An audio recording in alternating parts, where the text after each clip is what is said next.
So ons gaan vandag so 'n bietjie kyk en ons gaan dalk die volgende 2 of 3 weke kyk na die woord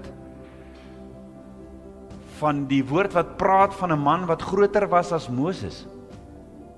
Die woord praat van 'n man groter as Abraham, Isak, Jakob en Josef. Hierdie man is groter as Dawid, groter as Salomo, groter as Jesaja, Jeremia, Esegiel of Daniel, groter as Elia of Elisa, buiten Yeshua, die grootste man wat nog ooit tot op daardie tyd geleef het. Ons sien in Lukas 1 vers 5, Johannes die Doper se pa, Sagaria, hy was 'n priester uit die afdeling van Abia. Die priesterskap in antieke Israel was verdeel in 24 groepe, wat elkeen vir 'n week op 'n slag in die tempel gedien het. Hierdie afdelings is gestig tydens die regering van koning Dawid. En die priesters is deur hulle diens in die tempel geroteer. So daar was hierdie afdeling van priesters en is so geroteer. Elke week het 'n afdeling 'n beurt gehad.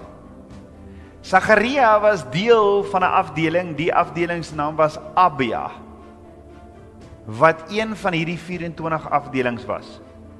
En Sagaria se rol as priester was belangrik in daardie tyd, ook in hulle godsdienstige lewe. En hy en sy vrou, Sagaria se vrou was Elisabeth. En hulle was die ouers van Johannes die Doper. So hierdie storie is ook betekenisvol ten spyte van die ou dag dat Sagaria en Elisabeth op 'n ou dag soos Abraham en Sarah wonderbaarlike kind gebaar het, wat die profesie van 'n engel vervul het, dat Johannes die een sou word wat die weg vir die Messias sou voorberei het. Was dit wat Johannes die Doper so groot gemaak het?